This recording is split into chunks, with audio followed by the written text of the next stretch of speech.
Teori perkembangan atom. Atom yang pertama yaitu John Dalton, 1776 hingga 1844, adalah ilmuwan yang pertama mengembangkan model atom pada 1803 hingga 1808. Dalton menyatakan atom adalah partikel terkecil yang tidak dapat dibagi lagi, yang berbentuk seperti bola pecal. Semua benda terbuat dari atom. Atom-atom tidak dapat dibagi maupun dipecah menjadi bagian lain. Atom-atom tidak dapat dicipta maupun dihancurkan. Jika suatu atom memiliki unsur yang sama, maka akan mempunyai sifat yang sama, yaitu ukuran, bentuk, dan massa. Begitu juga sebaliknya, jika atom tersusun dari unsur yang berbeda, akan mempunyai sifat, ukuran, bentuk, massa yang berbeda juga.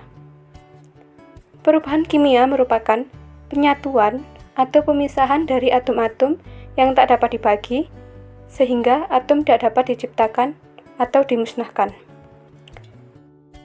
Kelebihan dari teori Dalton adalah dapat menerangkan hukum kekekalan massa atau hukum Lavoisier dan dapat menerangkan hukum perbandingan tetap atau hukum Pauli. Kelemahan dari teori Dalton tidak dapat menerangkan sifat listrik atom, tidak dapat menjelaskan cara atom saling berkaitan, dan pada kenyataannya, atom dapat dibagi lagi menjadi partikel yang lebih kecil, yang disebut partikel subatomik. Atom Thomson. Teori atom pun terus berkembang, hingga pada awal abad ke-20, William Crookes dan Joseph John Thomson menemukan katode yang lebih baik. Penelitian mengenai katode kemudian dilakukan lebih lanjut. Salah satunya meneliti cahaya katode tersebut. Cahaya katode ini kemudian disimpulkan sebagai sebuah partikel. Sebab cahaya katode ini memiliki kemampuan untuk memutar baling-baling yang diletakkan di antara katode dan anode. Melalui penelitian tersebut, oleh Thomson kemudian ditarik kesimpulan bahwa sinar katode merupakan partikel yang menyusun atom yang memiliki muatan negatif dan kemudian disebut sebagai elektron. Thomson juga menjelaskan bahwa atom adalah partikel yang bersifat netral, sebab elektron yang dimilikinya memiliki muatan negatif. Supaya muatan negatif ini menjadi netral, maka harus ada partikel lain yang bermuatan positif. Hasil ini kemudian berhasil mematahkan teori Dalton dan kemudian dikenal sebagai teori Thomson.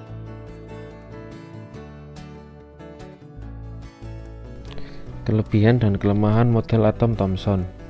Keunggulan model atom Thomson adalah model ini membuktikan keberadaan partikel bermuatan negatif yang lebih kecil dari atom, yaitu elektron, sehingga atom bukan merupakan bagian terkecil dari suatu unsur.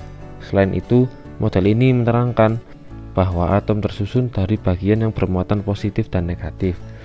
Untuk kekurangannya sendiri, model atom Thomson adalah model ini belum dapat memastikan susunan muatan positif dan elektron dalam atom. Teori atom Rutherford merupakan salah satu teori atom yang ditemukan oleh ilmuwan asal Selandia Baru bernama Ernest Rutherford pada tahun 1911. Rangkuman teori atom Rutherford menyatakan bahwa teori atom Rutherford adalah sebuah model yang setiap muatan positif pada atom akan terkonsentrasi di ruang inti atom atau nukleus dan dikelilingi oleh elektron yang bermuatan negatif yang melintasinya sehingga menambah besaran volume atom. Model Rutherford yang dikenal pula sebagai model planet adalah sebuah model atom yang dikemukakan oleh Ernest Rutherford pada tahun 1911. Rutherford mempresentasikan model fisik struktur subatomiknya sebagai interpretasi atas hasil percobaan yang tak diduga tersebut. Ia membangun model atom yang mirip dengan sistem tata surya. Dalam presentasinya tersebut, atom disusun dari suatu pusat massa yang dikelilingi oleh awan yang diduga merupakan elektron yang berputar. Kelebihan teori atom Rutherford. Yang pertama, eksperimennya berhasil menemukan inti atom yang disebut nukleus yang terdiri dari proton dan neutron. Yang kedua, model Rutherford berhasil menemukan jari-jari pada atom dan inti atom. Yang ketiga, model Rutherford mampu menggambarkan arah gerak elektron yang memiliki muatan negatif di sekeliling inti atom. Yang keempat, model Rutherford lebih mudah dimengerti khususnya dalam penggambaran struktur atom yang rumit. Yang keempat, model Rutherford menemukan elektron yang ringan dan inti yang cukup kecil namun berkonsentrasi pada hampir keseluruhan massa atom. Kelemahan teori atom Rutherford. Model Rutherford tidak memberikan penjelasan stabilitas atom dan alasan elektron tidak dapat jatuh ke inti atom. Yang kedua, model Rutherford tidak memiliki penjelasan tentang spektrum garis atom hidrogen. Yang ketiga, pada model Rutherford, elektron bermuatan negatif yang mengelilingi inti dapat membentuk spiral dan jatuh ke inti. Namun faktanya elektron tetap stabil dalam lintasan. Dan berikut ini adalah penggambaran dari model atom Rutherford. Teori atom Bohr adalah model yang diajukan pada 1913 oleh ilmuwan Denmark yang bernama Niels Henrik Bohr. Postulat Niels Henrik Bohr. Yang pertama yaitu dalam mengelilingi inti atom, elektron berada pada kulit atau lintasan tertentu. Yang kedua, selama elektron berada pada lintasan stasioner tertentu, energi elektron tetap, sehingga tidak ada energi yang diemisikan atau diserap.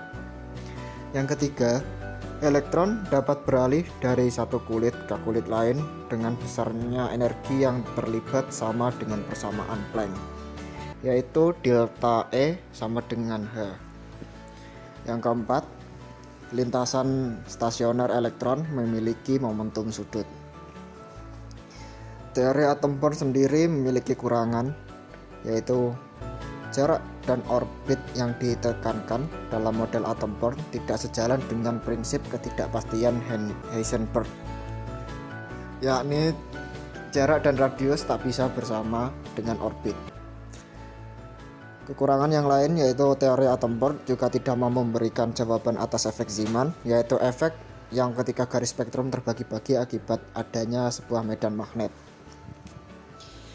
Kelebihan teori atom Bohr yaitu memperbaiki teori atom Rutherford yang tidak bisa menjelaskan mengapa elektron tidak jatuh ke inti atom. Dan berikut ini adalah penggambaran dari model atom Bohr. Teori atom mekanika kuantum. Alasan teori mekanika kuantum dikembangkan adalah untuk menyempurnakan teori atom Bohr. Teori mekanika kuantum disempurnakan oleh Erwin Schrödinger yang merupakan fisikawan dari Austria dan peraih Nobel Fisika pada tahun 1933. Pengembangan teori atom modern berdasarkan hipotesis de Broglie.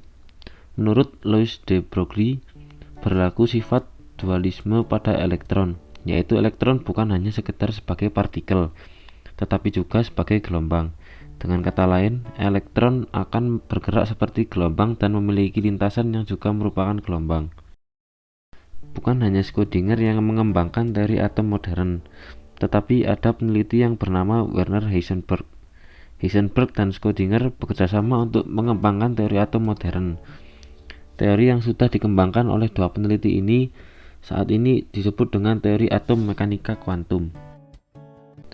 Jika penelitian yang dilakukan Schrödinger berdasarkan hipotesis de Broglie, maka penelitian Heisenberg berdasarkan pada asas ketidakpastian Werner Heisenberg. Dari asas ini, Heisenberg menyimpulkan bahwa terdapat suatu keterbatasan dalam menentukan posisi dan momentum elektron. Teori atom mekanika kuantum bisa dikatakan sebagai teori paling mutakhir dari beberapa teori atom yang sudah dikembangkan.